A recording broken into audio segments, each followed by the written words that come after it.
Hello there. Welcome to this journey, a story designed not just to teach you English, but to transform the way you experience it. Over the next 10 parts, you'll follow a story that will immerse you in practical strategies, real-life examples, and inspiring experiences, all aimed at helping you think directly in English and boost your fluency and confidence. You might wonder, why focus on thinking in English rather than just memorizing words or studying grammar rules? The answer is simple. When you think in your native language and constantly translate to English, your speech becomes slow, hesitant, and awkward. You may know the words, but your brain is constantly translating, and this stops you from speaking naturally. Thinking in English rewires your brain, letting words flow effortlessly, letting ideas form naturally, and letting you communicate confidently in any situation. In this story, you'll meet Emma, a young professional who struggled with English for years. Despite studying diligently, taking countless classes, and memorizing vocabulary, she always felt a barrier when speaking.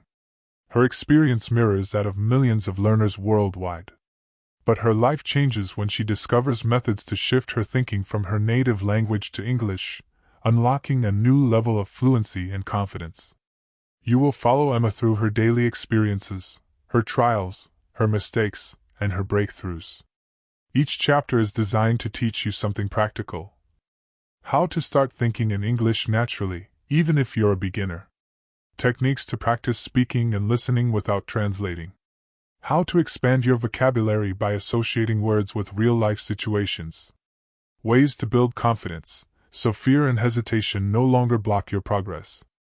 By the end of this story, not only will you have learned strategies to think in English, but you'll also have experienced them through Emma's journey, making it easier to apply them in your own life.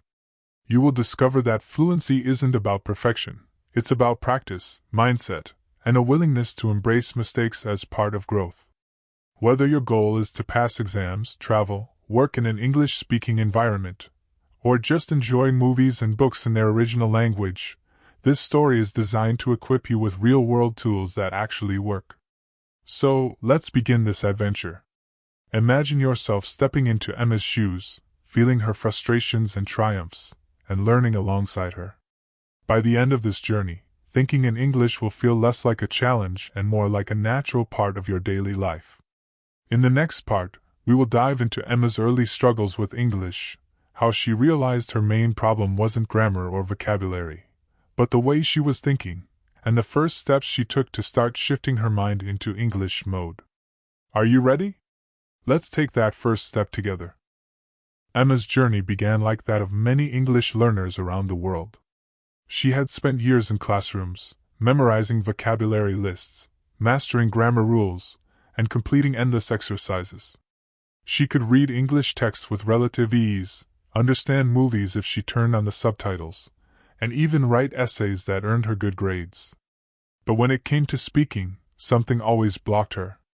The words she knew seemed to get trapped in her mind, stuck behind a wall of translation. Every conversation felt slow, awkward, and exhausting. She realized that she was constantly translating from her native language into English, and this created hesitation, mistakes, and self-doubt. She knew that if she wanted real fluency, she needed to think in English, not just speak it. Her first step was awareness. Emma decided to observe her own thoughts. She noticed that in almost every situation, ordering coffee, chatting with classmates, or even thinking about her day, her inner monologue was in her native language. Words, phrases, and sentences formed in her head first in her mother tongue, and only then did she attempt to translate them. This process was slow, cumbersome, and often produced strange-sounding sentences. Recognizing this pattern was the first breakthrough. Emma realized that she couldn't fix her English by memorizing more words. She needed to retrain her mind to think in English.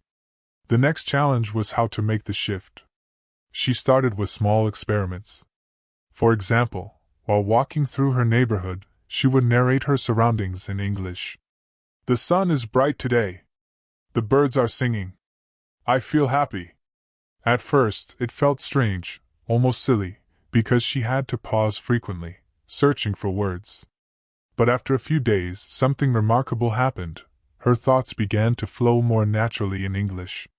The act of describing simple daily experiences in English allowed her brain to practice forming sentences directly, without the intermediate translation step. This simple habit became the foundation of her new approach.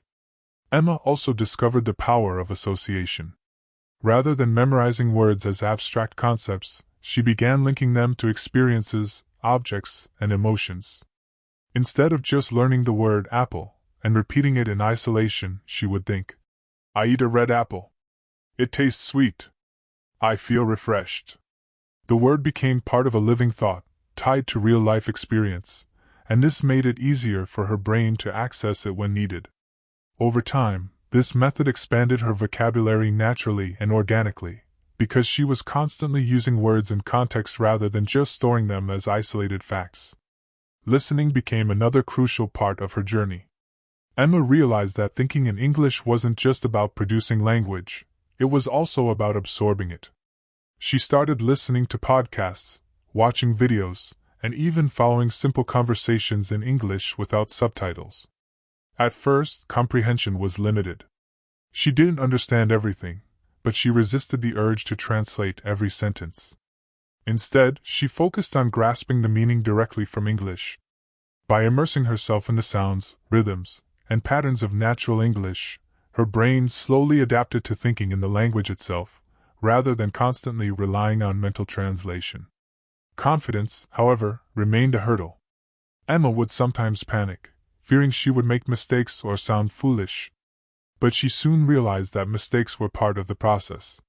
She began speaking aloud, practicing with friends, and even recording herself to listen back. Each error became a learning opportunity rather than a source of shame. The more she allowed herself to speak freely, the less intimidating English became. She started noticing that her thoughts could travel faster than before, forming complete ideas directly in English, and her conversations became smoother and more natural. Another important strategy Emma used was internal dialogue. She imagined herself in different scenarios, ordering food at a restaurant, asking for directions, discussing her favorite book, and rehearsed the conversation in English, but as if she were actually living it. This mental practice strengthened her ability to think in English spontaneously. Over time, her inner monologue shifted from her native language to English, and she realized that she could now plan her day, solve problems, and even daydream in English without stopping to translate. Emma also embraced the idea of chunking language. Instead of thinking word by word, she learned to form small phrases and sentence patterns in her mind. Phrases like, "I feel like I'm going to," or "Have you ever," became building blocks. When speaking, these chunks allowed her to express complex ideas more quickly and naturally. This approach not only boosted fluency but also reduced mental strain, because her brain no longer had to construct sentences word by word. It could retrieve pre-formed patterns and adapt them to the situation. Daily exposure became her ally. Emma integrated English into every aspect of her life, labeling objects in her home, thinking about her grocery list in English, narrating her exercise routine, or even writing her personal journal in English. The constant, small practice reinforced her brain's ability to think in the language. She discovered that consistency mattered more than long hours of study. 10 minutes of focused thinking in English every day proved more effective than an hour of passive study. By the end of this stage, Emma had transformed her approach to English learning. She no longer relied on translation. Instead, English became a medium through which she processed the world. Her fluency improved, but more importantly, her confidence soared. She realized that thinking in English wasn't about perfection, it was about practice, immersion, and willingness to take risks. Mistakes no longer paralyzed her, and conversations became an exciting opportunity rather than a stressful challenge. Emma's journey had just begun, but the foundation was solid. She had learned to train her mind to think in English, and that would guide her through every step of fluency. As Emma continued her journey, she realized that thinking in English was one thing, but using it spontaneously in real-life situations was another. She decided to challenge herself by stepping out of her comfort zone. One morning, she went to a local cafe where tourists often gathered. Armed with nothing but her determination, she attempted to order entirely in English. At first, her voice wavered, her sentences stumbled, and she felt the familiar pang of self-consciousness. Yet, she reminded herself of the simple rules she had adopted. It didn't need to be perfect. It just needed to be English in action. By the time she finished ordering, she noticed that the barista understood her perfectly. That small success sparked a surge of confidence. Emma realized that real-life practice, even in short bursts, was essential to solidifying her English thinking skills. Encouraged, she decided to create daily English routines. In the morning, she would describe her plans aloud. Today, I will take the bus to the library, read for an hour, and then meet my friend for lunch. By verbalizing her schedule, she trained her mind to construct sentences naturally in English without reverting to translation. These short, consistent exercises began to reshape her thinking habits. Her brain started associating everyday actions with English words and phrases, creating a mental environment where English was the primary language for processing thoughts. Emma also explored visual thinking as a powerful tool. She learned to attach English words and sentences to mental images. For example, instead of memorizing the word mountain, she pictured a towering peak with snow, a hiker climbing, and a small flag at the summit. Then she would form a sentence in English. The hiker reached the top of the snowy mountain and planted a flag. By combining visual imagery with English expression, she strengthened memory retention and increased her ability to produce vivid, descriptive sentences spontaneously. Over time, this technique allowed her to think more creatively in English, using language not just to communicate, but to imagine, plan, and narrate her experiences internally. Listening practice became even more intentional.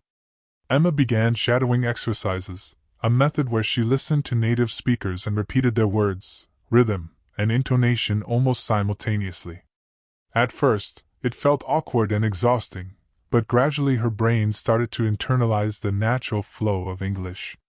Shadowing improved her pronunciation, sentence rhythm, and listening comprehension. More importantly, it helped her think in English in real time, because her mind had to process the language as it arrived, not translate it. This method bridged the gap between understanding and producing English, turning passive listening into active thinking practice. Social interaction also played a crucial role. Emma joined online English-speaking communities where learners and native speakers interacted casually. She participated in discussion threads, voice chats, and even group storytelling activities. These interactions pushed her to formulate thoughts in English quickly and accurately, responding spontaneously rather than overthinking. Initially, she made mistakes and mispronounced words, but the supportive environment encouraged her to keep trying. She discovered that conversation is not about perfection, it is about connection and communication. The more she practiced thinking in English during real exchanges, the more natural it became. Another breakthrough came when Emma tackled the challenge of internal monologue in complex scenarios. Previously, she could describe simple events like a walk in the park, but she struggled to think in English about abstract or technical ideas, like her work tasks or personal reflections. To overcome this, she began summarizing books, articles, and videos in English, either by speaking aloud or writing short notes. For example, after reading an article about climate change, she would explain it in English to herself. The Earth's temperature is rising. Human activity produces greenhouse gases. Solutions include renewable energy and conservation. By practicing this internal summarization, Emma strengthened her cognitive flexibility in English and learned to express nuanced ideas clearly and efficiently. Emma also embraced the power of repetition and routine. She understood that consistent practice, even in small amounts, was more effective than occasional intensive study. Every day, she set aside time to think aloud in English, narrate her surroundings, and engage in conversations. She integrated English into mundane tasks, like describing her cooking process or planning errands. Slowly, English became the default language for her thoughts, a natural lens through which she interpreted the world. This immersion created an effortless flow where forming sentences, choosing vocabulary, and expressing ideas in English felt instinctive rather than forced. As her skills grew, Emma faced a new challenge, handling mental blocks and hesitation during fast-paced conversations. Sometimes, her mind would blank, and she would freeze mid-sentence.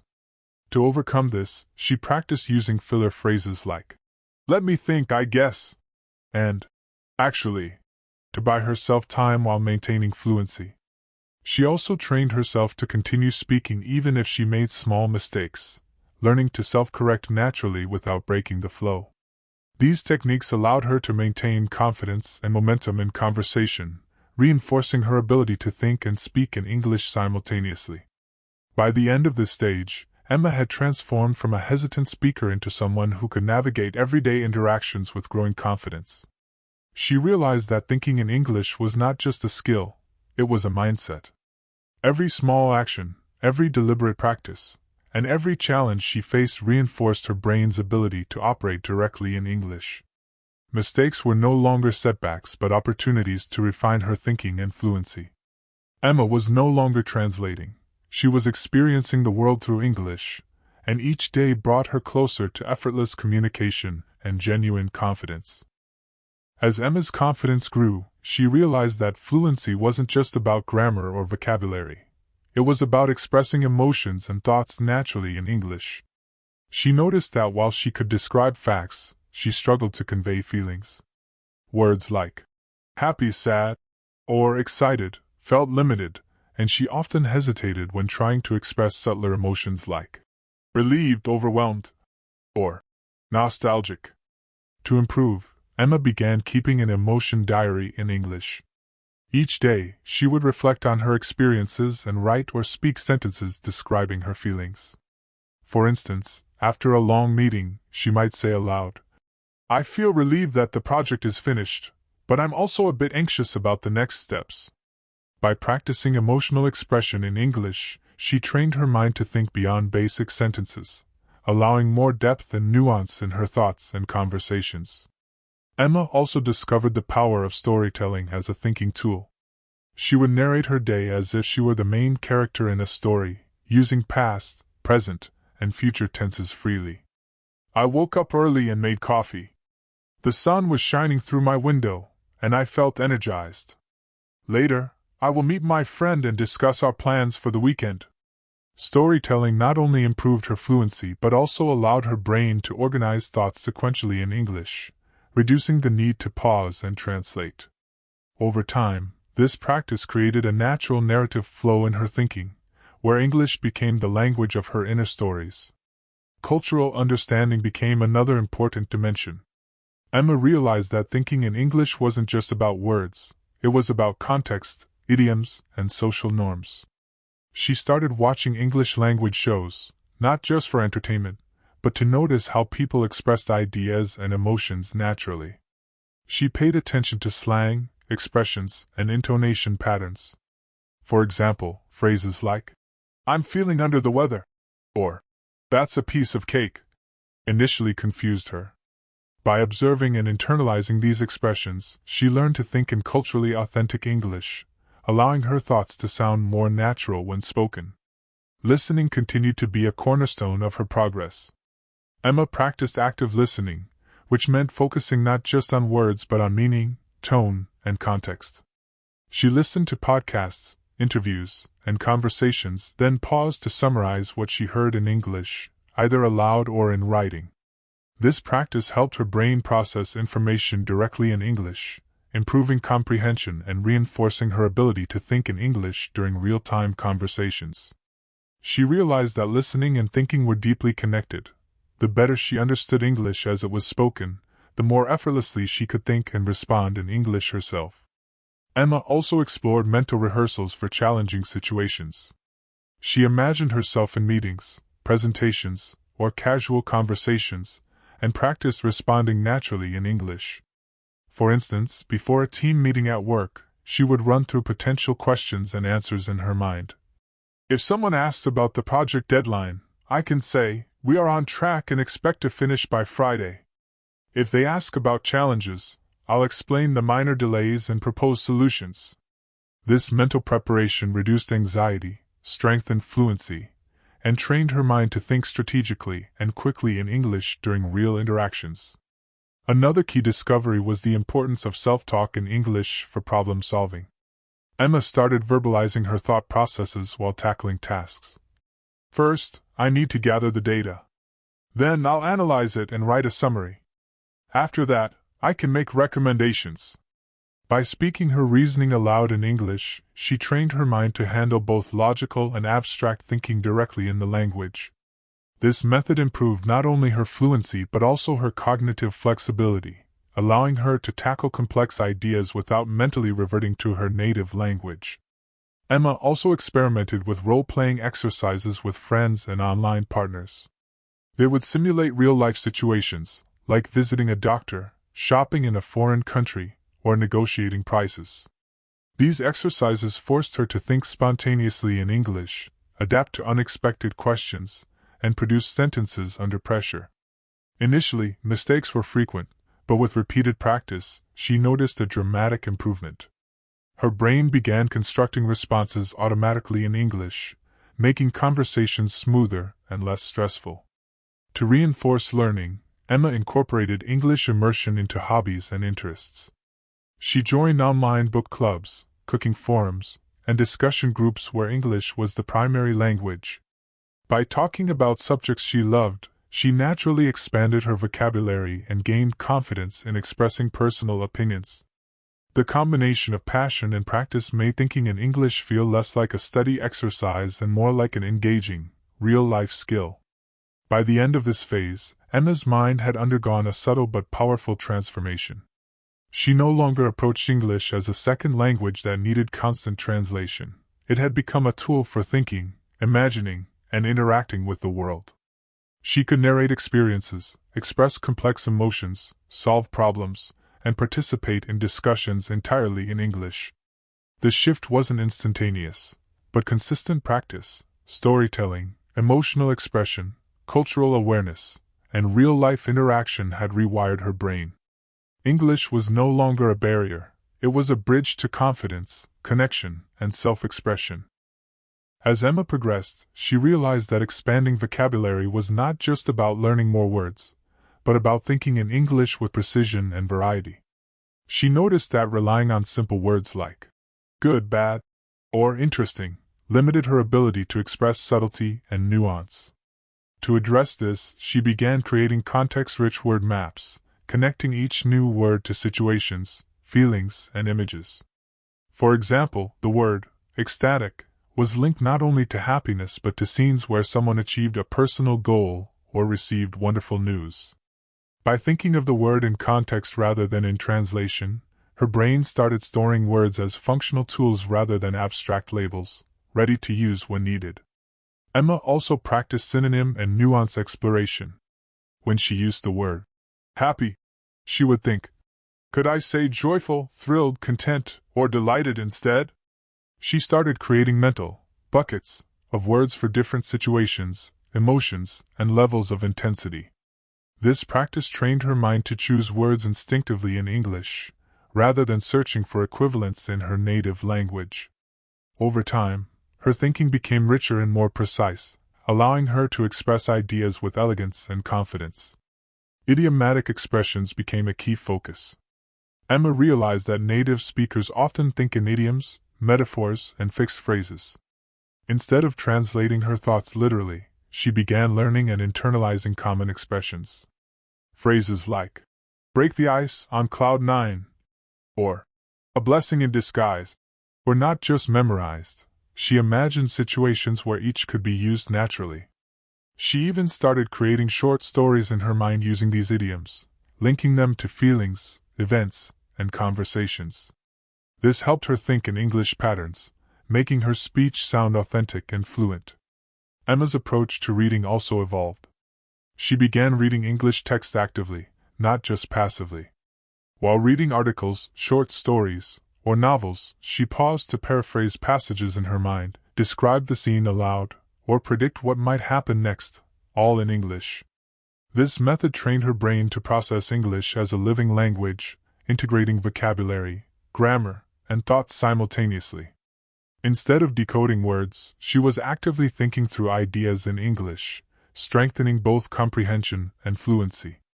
Listening exercises became more sophisticated as well. Emma started analyzing conversations for tone, emotion, and intent.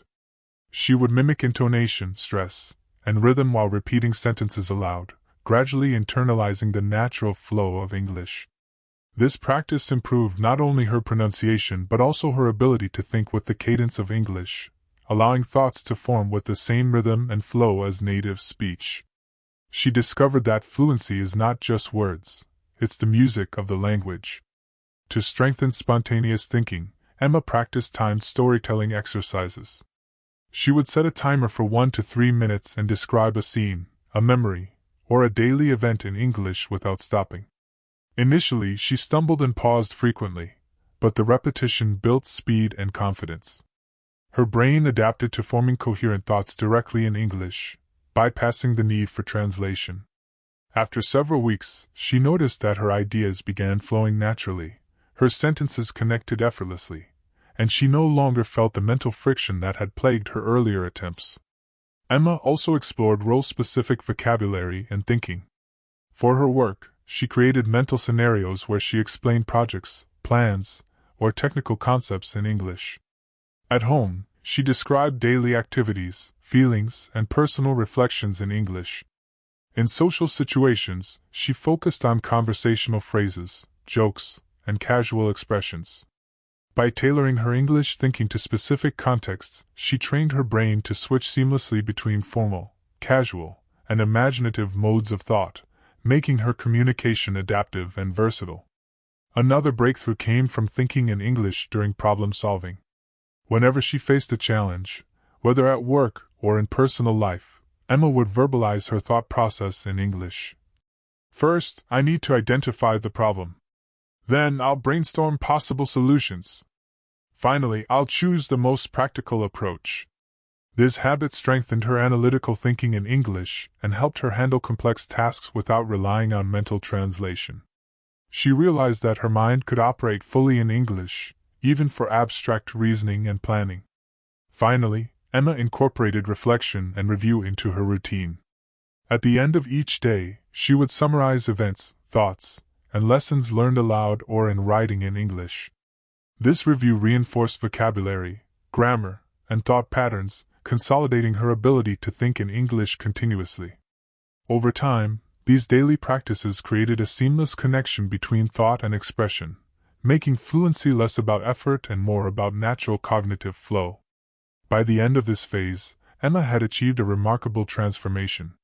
Her vocabulary had expanded, her sentences flowed with authenticity, and her mind was increasingly capable of thinking in English for both daily experiences and complex ideas. She no longer struggled to find words, they came automatically. English had become a tool for thought, reflection, and creativity, a language she didn't just speak, but lived through every day. As Emma's fluency grew, she realized that real mastery required handling complex conversations under pressure. Speaking English in casual settings had become easier, but discussions involving multiple people, rapid responses, or abstract ideas still caused hesitation. To overcome this, she deliberately sought out challenging environments. She joined virtual discussion groups where topics ranged from philosophy and science to current events. Initially, the conversations felt overwhelming. Speakers used idioms, fast speech, and cultural references she wasn't familiar with. Yet, instead of retreating, Emma focused on actively thinking in English, parsing meaning from context, and responding with the vocabulary and phrases she had internalized. Over time, she noticed that her mind no longer froze. It processed ideas directly in English, allowing her to participate confidently. Emma discovered that humor and cultural nuance were essential to natural English thinking. She noticed that jokes, sarcasm, and wordplay often tripped her up. To improve, she studied sitcoms, stand-up shows, and humorous articles, paying attention to timing, word choice, and tone. She would pause and rephrase jokes in her own words, practicing them aloud. By integrating humor into her English thinking, she learned to read between the lines and adapt her speech to social contexts, making her interactions more fluid and relatable. Persuasion and explanation became another focus. Emma realized that expressing opinions clearly and convincingly required not just vocabulary, but structured thinking in English. She practiced presenting arguments, explaining ideas, and summarizing viewpoints aloud. I think renewable energy is important because it reduces pollution, creates jobs, and protects the planet. In my opinion, governments should invest in it more. By practicing structured thought in English, she trained her brain to organize ideas logically, express them fluently, and respond to counterpoints quickly, all without mentally translating. Emma also experimented with thinking in English while multitasking. During walks, errands, or exercise, she described her environment, rehearsed conversations, or planned tasks entirely in English. This practice strengthened her ability to think flexibly, integrate vocabulary, and form coherent sentences spontaneously. She noticed that the more she incorporated English into daily mental routines, the more automatic it became.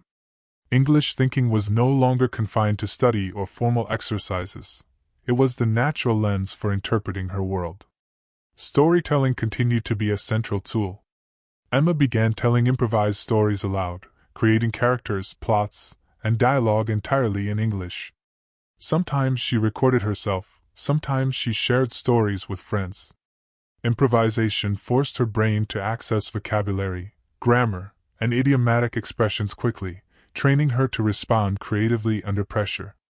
Over time, these exercises boosted her spontaneity, reinforcing the habit of thinking in English even when situations were unpredictable. Emma also focused on expressing emotions naturally in conversation.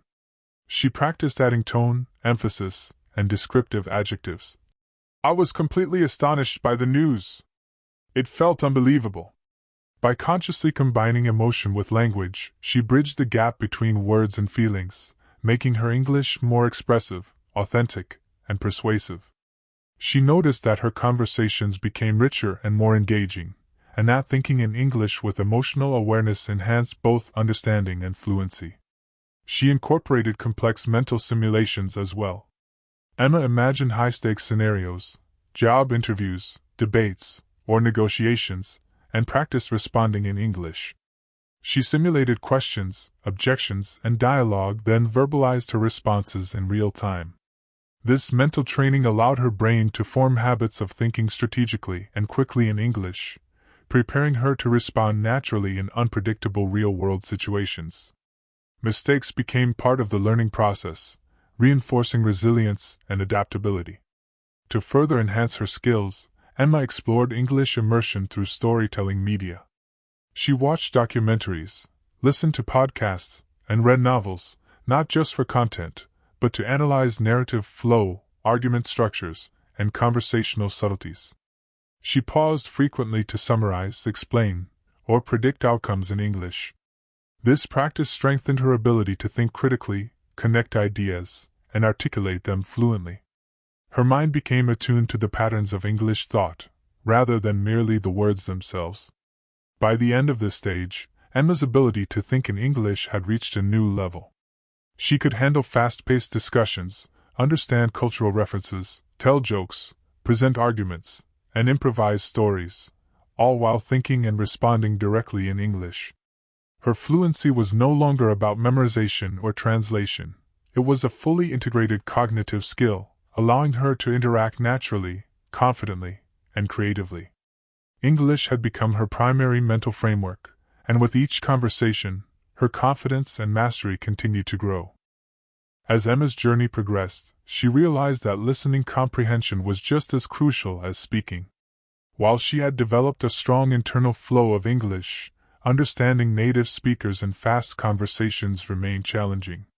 She began to immerse herself in varied audio sources, podcasts, interviews, news broadcasts, and casual YouTube videos. At first, she struggled to catch every word, but instead of translating, she focused on grasping overall meaning, context, and tone. She trained herself to identify key phrases, predict responses, and infer missing information. Over time, her brain began processing English directly as it was heard, allowing her to think in English while listening, rather than pausing to translate. Emma noticed that natural phrasing was another key aspect of fluency. She began paying close attention to sentence structures, rhythm, and common collocations used by native speakers. Instead of constructing sentences word by word, she learned to think in ready-made chunks. "I can't wait to, it turns out that, in my opinion." By internalizing these patterns, her speech became smoother and more natural, and her thoughts in English started forming in complete phrases rather than isolated words. This chunking method became a cornerstone of her thinking process. She also explored debating ideas in English, even with herself. Emma would take a topic, like environmental conservation, technology, or education, and argue both sides aloud in English.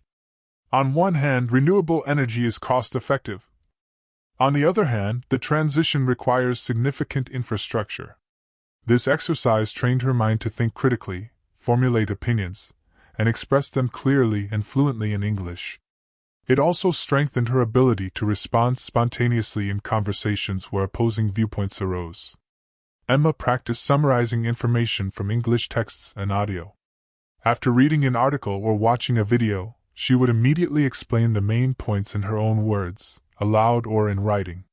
This exercise not only reinforced comprehension but also trained her to convert information directly into English thoughts. Her mind no longer relied on translation. It could absorb, process, and express ideas seamlessly. Summarizing became a mental bridge connecting listening, reading, and speaking fluently. She incorporated emotional expression into complex thinking. Emma realized that advanced fluency required not only correct grammar and vocabulary but also the ability to convey subtle feelings, tone, and intention. She practiced narrating experiences and reflections with expressive language. "I was a bit overwhelmed when the presentation started, but gradually I felt confident as I spoke." By thinking in English with emotion, her conversations became more authentic and engaging, and her internal monologue began to reflect a fully English cognitive framework. Emma also embraced story reconstruction as a method. She would watch short films or read stories in English, then retell the plot in her own words, describing characters, events, and motivations. This practice developed her narrative thinking in English, helping her construct coherent, engaging ideas quickly. By continuously creating internal stories, her brain started defaulting to English for imagination, reflection, and problem-solving, reinforcing fluency on multiple cognitive levels. She paid attention to idiomatic thinking and contextual adaptation. Emma noticed that English often expresses ideas differently from her native language.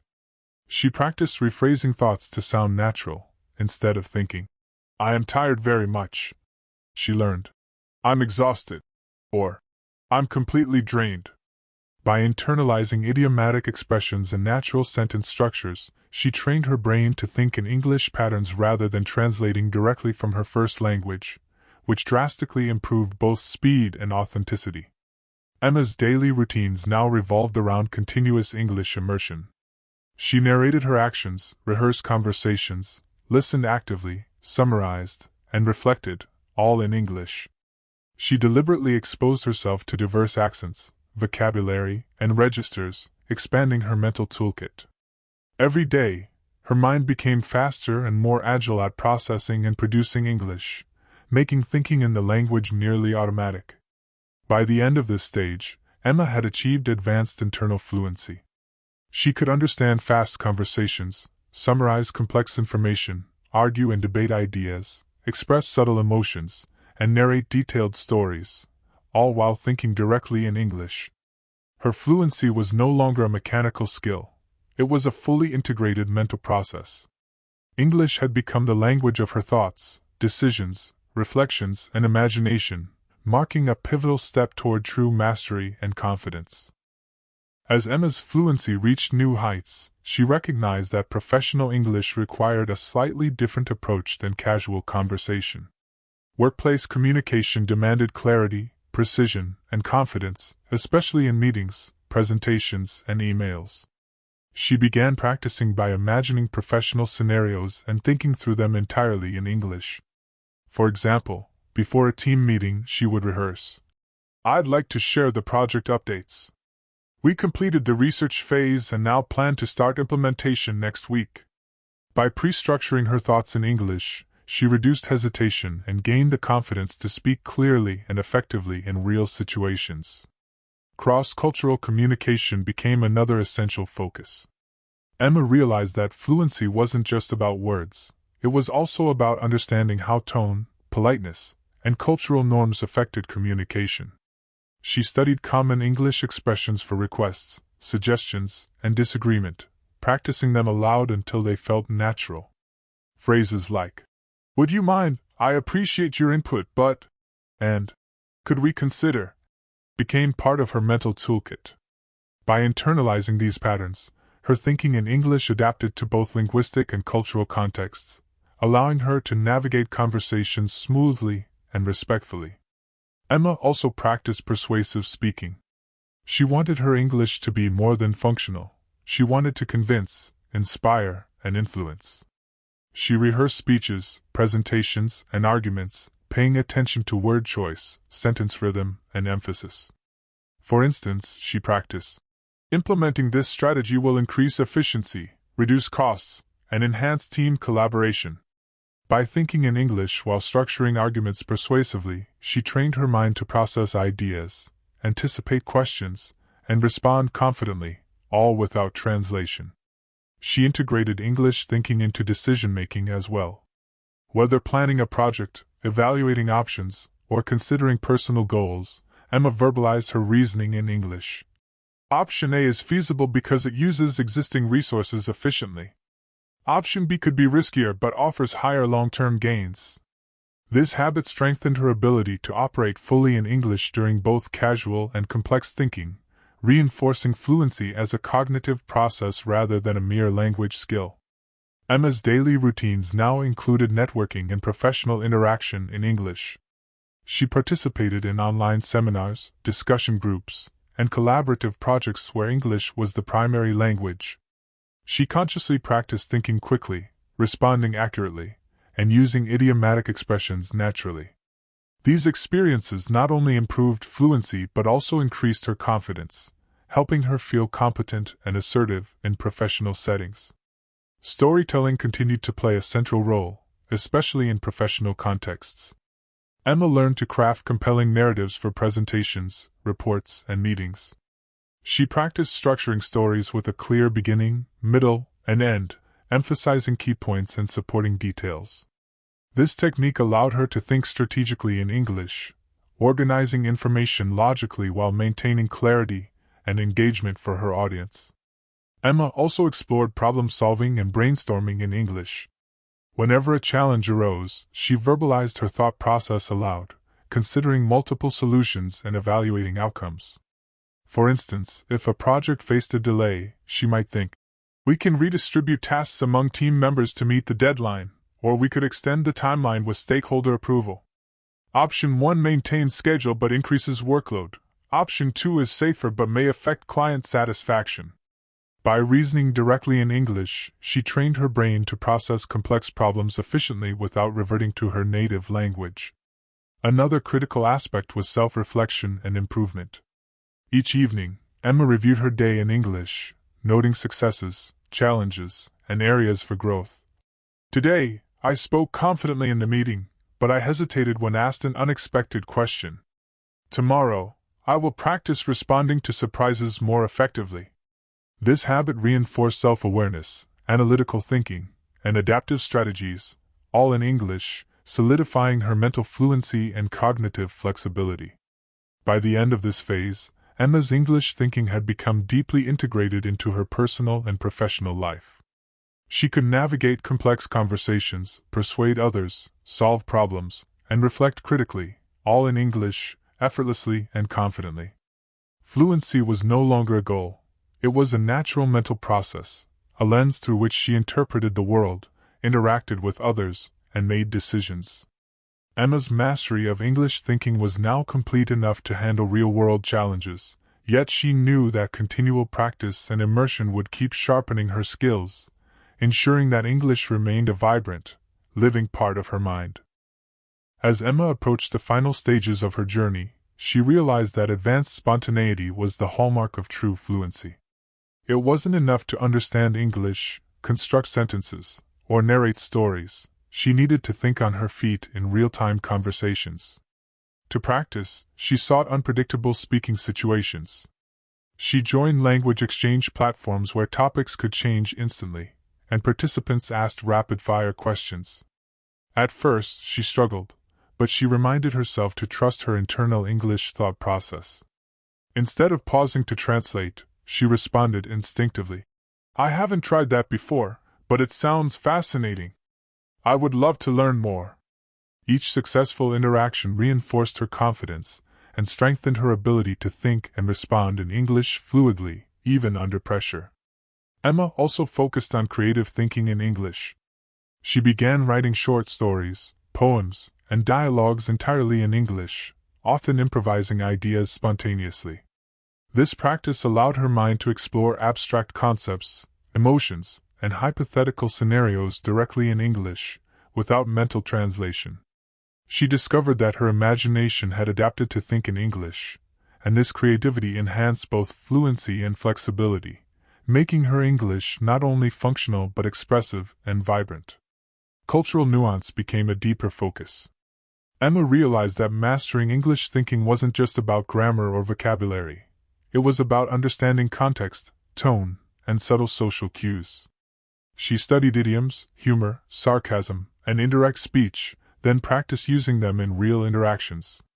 For instance, when someone said, "That's one way to do it," she learned to interpret whether it was supportive, neutral, or gently critical.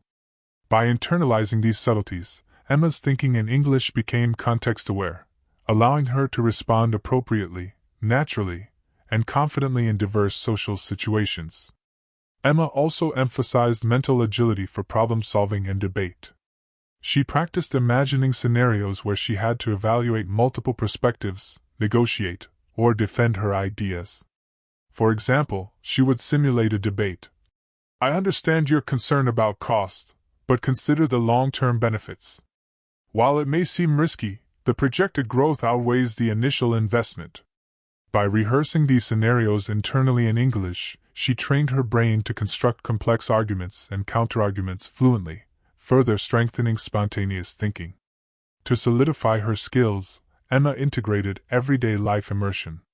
She narrated routines, described emotions, summarized events, and planned future activities, all in English. Even mundane tasks, like cooking or commuting, became opportunities for cognitive exercise. She discovered that fluency was not confined to formal study but emerged from constant, meaningful engagement with the language. Thinking in English became instinctive, the default lens through which she interpreted the world. Emma's social interactions grew richer and more nuanced.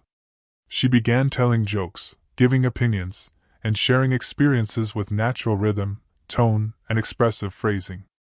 Mistakes no longer frightened her, they were part of learning. Her mind had internalized English as a thinking tool, allowing her to process ideas, express emotion, and communicate effectively in real time. Conversations flowed naturally, her responses were quick, and she could adapt to unexpected turns effortlessly. She also embraced reflection and self-feedback in English. Each evening, Emma would mentally review her day, evaluate her interactions, and articulate lessons learned. "Today, I handled a difficult question confidently. Tomorrow, I want to practice using more idiomatic expressions." This habit reinforced her English cognitive framework, strengthened fluency, and encouraged lifelong improvement. By thinking critically and reflectively in English, she solidified mastery over her own thought processes. By the end of this stage, Emma had reached a level of advanced fluency and spontaneous thinking in English. Her brain processed ideas directly in English, her speech was fluid and expressive, and her internal monologue operated seamlessly in the language. She could engage in complex conversations, adapt to social cues, express nuanced emotions, think creatively, and solve problems, all without translation. Emma's English was no longer a skill she practiced. It was the natural medium of her thoughts, reflections, and creativity, fully integrated into her daily life and interactions. As Emma reflected on her journey, she realized that learning English had become far more than acquiring vocabulary and grammar. It had transformed into a new way of thinking, perceiving, and interacting with the world. She remembered the early days when every sentence required mental translation, when hesitation and fear of mistakes dominated her speech. Those moments now seemed distant, almost foreign. Her mind had undergone a complete transformation. English was no longer a secondary tool but a primary medium for thought, reflection, and expression. Emma's journey had taught her that thinking in English required consistent practice, intentional immersion, and strategic challenges. By narrating her daily life, engaging in real conversations, and creating internal stories, she trained her brain to bypass translation and think directly in English. The exercises that had once seemed simple, shadowing, role-playing, summarizing, had become the foundation of fluent thought. Each habit contributed to automaticity, enabling her to respond spontaneously, process complex ideas, and communicate naturally. She reflected on the importance of emotional and cultural awareness. English fluency was not just about words. It was about expressing feelings, understanding tone, interpreting context, and responding appropriately. By practicing emotion-laden conversations, humor, idioms, and persuasive communication, she had learned to navigate the subtleties of human interaction in a new language. Her ability to think critically and empathetically in English allowed her to connect with people, not just communicate information. Emma also understood the power of creativity and spontaneity in language mastery. Storytelling, improvisation, and mental simulations had trained her to construct complex sentences, explore ideas freely, and adapt rapidly to new situations. She realized that fluency is as much about mental agility as it is about grammar. Thinking in English had become a dynamic process, enabling her to imagine, plan, argue, and reflect directly in the language without hesitation. Reflecting on her professional life, Emma saw how English thinking had enhanced her confidence, decision-making, and problem-solving. From meetings to debates, from presentations to casual conversations, she operated fully in English. She no longer relied on her native language as a safety net. By embedding English into every aspect of her life, work, social interaction, creative expression, she had made it a living, breathing part of her mind. Fluency was no longer an aspiration, it was a natural state. Emma's journey underscored an essential truth: thinking in English is not about perfection, but about progress, consistency, and courage. Mistakes were not failures. They were opportunities to refine thought, expression, and understanding. Confidence grew from action, not theory. By continuously challenging herself, immersing in real contexts, and reflecting critically, she had built an internal system where English was intuitive, flexible, and expressive. Looking back, Emma realized that the transformation went beyond language skills. Thinking in English had reshaped her self-perception, cognitive flexibility, and worldview. She approached problems analytically, expressed herself creatively, and engaged socially with nuance and authenticity. English had become a lens through which she could explore ideas, connect with others, and navigate the world confidently. What had begun as a goal to communicate fluently had evolved into a profound cognitive and personal growth experience. As she looked toward the future, Emma felt empowered. She knew that mastery required continual practice, but she also knew that the foundation was solid. Her mind could think, reflect, imagine, and create entirely in English. The process of learning had become a journey of self-discovery, resilience, and curiosity. English was no longer just a language, it was an integral part of her identity, her thinking, and her life. Emma smiled, recognizing that the path to thinking in English was ongoing, yet she was no longer the hesitant learner she had once been. She had transformed into a confident thinker, storyteller, and communicator.